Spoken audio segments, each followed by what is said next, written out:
black people are going through in America. And we got two black men who are, say, influential in the culture. You know, Dame has had some amazing success with Rockefeller and the things that he's done. And of course, Charlamagne with the Breakfast Club has been very successful in what he does. But watching that interview, man, egos, man. Black men and egos. What's up, everybody? This is the world famous Ed Lover, and you are watching Forgotten Kings TV. That's right, Forgotten Kings TV. Come on, son. What's good, y'all? Just got up, about to go to the gym, but you know how we do. Watching that Dame Dash and Charlamagne interview, I'm so disappointed in both of them. You know, at this point in time, what black people are going through in America.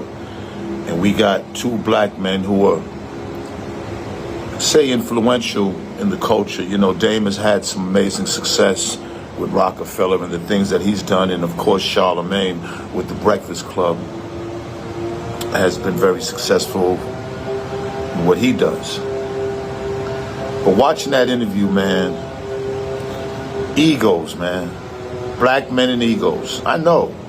You know, I had to check mines. I had to grow up, and I had to realize that, you know, my shit stank like everybody else. But these two guys, they ain't figured that out.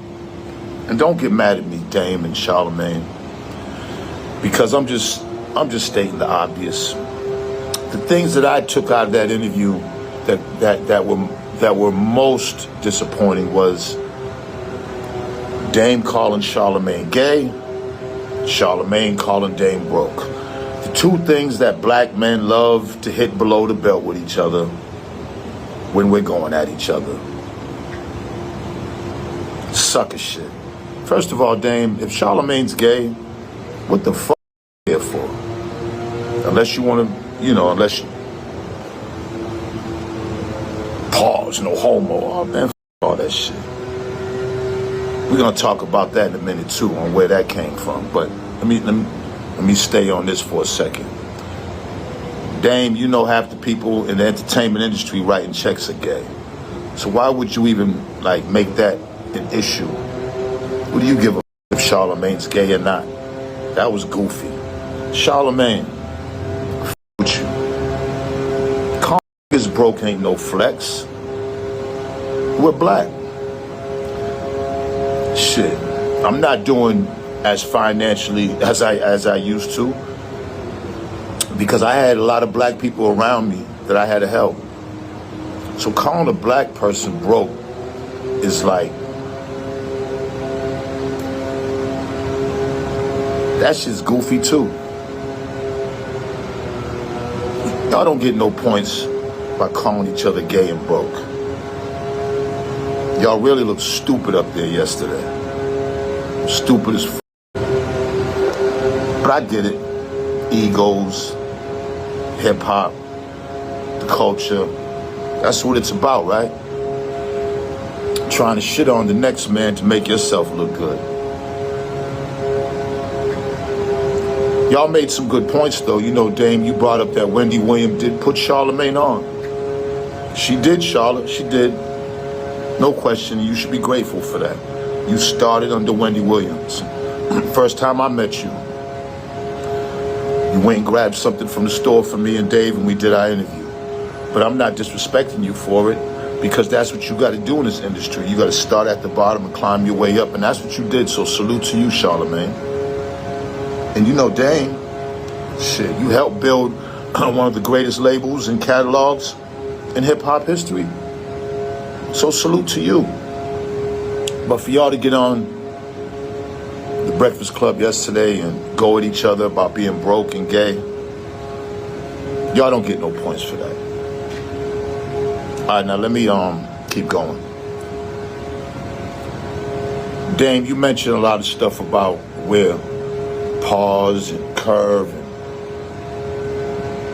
using the tin, you know, like the popping tin. And, you know, a lot of y'all don't know, but There was this amazing guy named Huie Six from Harlem that passed away. My brother, love Huie to death. A unique human being. Haven't met too many like him. Just a great spirit. Very talented, creative. I took Huie all over the world with me when I toured. He was with Harlem World, major influence in Harlem and everything he's done. He was the one, as far as I'm concerned, that made up Curve and Tin Tin, like the Poppington and Pause and all that. Huie had a real influence on a lot of these guys. Cam used to stay with Huie. People used to think that they were blood brothers.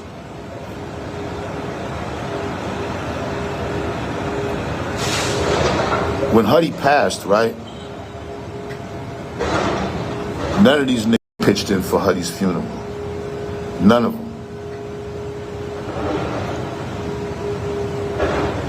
Salute to Diddy, because Diddy was the only one that gave a couple, but I pretty much put up all that money for Huie to have a horse-drawn carriage and a huge funeral and wake. The horse-drawn carriage riding through Harlem. I did that. I had only known Huie for a couple of years. Y'all known Huie forever. As much influence as Huie has had on Cam, Mace, Dame, none of them put up $1 for his funeral. And I watch these now go at each other with their egos and, Cam, I watch how you do your podcast. And, when you talk about boxers, Cam, and I've seen you go at Clarissa and seen you go at Shakur. Now the situation with AB, you gotta understand, Cam.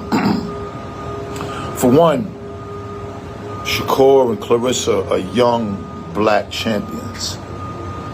There is no other ESPN, Fox would ever handle them the way you handle them.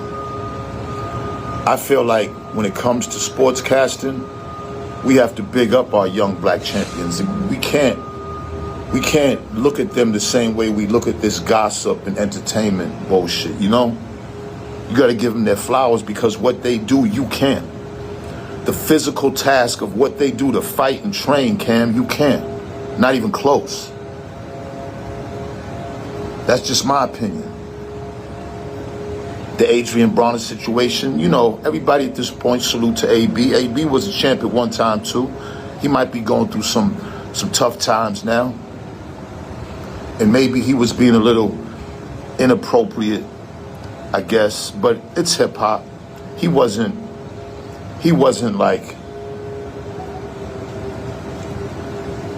being too aggressive with what he was saying. And I get it. You shut him down, but then after he left, you started talking all that shit. You didn't have to do that. You could have said that right in front of him. I'm sure AB definitely would have took offense to that, and you probably would have had to call security.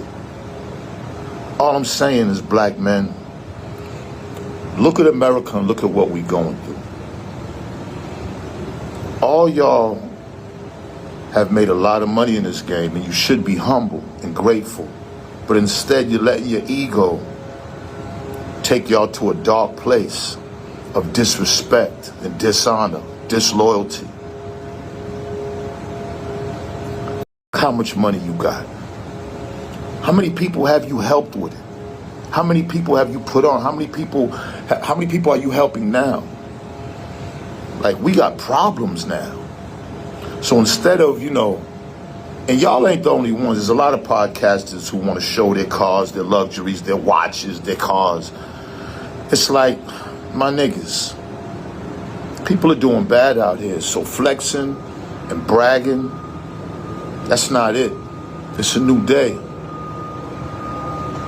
Why don't y'all use y'all's platforms to entertain and to give flowers and big up, and stop sucking y'all's own nuts? It's all love still, you know what I'm saying? You know, I'm not impressed. Y'all still ain't had more than me. Y'all still ain't done more than me when I had it. So I'm not impressed. But when I had it, how I lost it is because I damn near gave it all away because I helped, because I had a conscience and I cared. And I made some financial mistakes along the way. But all I did was sell drugs and come up in a system that was meant to destroy black men. And a lot of my peers are gone. Take this time, fellas, to like reflect on what you're doing. It's never too late to change. I sure did, and I had to. Having money's good, but having a beautiful spirit is better. God bless.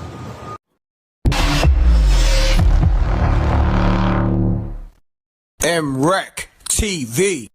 We mentioned Vlad TV. Right. Now, put me on. What's going on? Why he put your name in a bad light? Like, what's going on? He was a part of that whole Kading, Reggie Wright, now Whack 100. He was a part of that whole team out there in Cali that was spreading false information by the death of Biggie Smalls.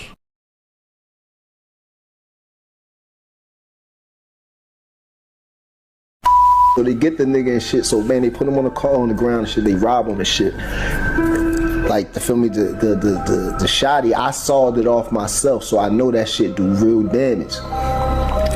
TM had that shit to the nigga head, and I'm thinking to myself, it ain't even over no real money. I'm already about to go to jail. And I said, nah. And the nigga eased up off him. You feel me? Like, you know what I'm saying? Like, I was kind of terrified because I ain't even want to see that. Like, I'm one of them niggas like, I'll pat at you, but I ain't running up on you and shooting you in the face and then standing over you, hitting you 12 times. I'm not psychotic like that. Like, you feel me? If I did it, it was over some money or over some disrespect. So I was out to prove a point, not to, you know, maim or disfigure nobody. Like, I'm not a psycho type shit. Like, you feel me? Like, so, you know what I'm saying? That was a terrifying moment for me because I ain't want to see that, and I'm about to get sentenced, you feel me? Have you lived the life the streets tried to write for you, but ultimately found your own ending? Do you have a story of survival, betrayal, or redemption? We're looking for real people with real experiences to share their truth. If the streets tried to break you, but you made it out, we want to hear from you. Hit us up now to be a part of The Streets Is a Myth. She couldn't stay. I don't be wanting no distractions when I'm starting my day. I'm facing 20 years in jail. I don't got no time to... Thank you for watching my video. If you like what you see, make sure to hit that subscribe button if you haven't already. And also, hit that notification bell to get the latest on hip-hop, sports, comedy, whatever. All right, we got you covered over here at Forgotten Kings TV. And also, click on one of these videos, okay?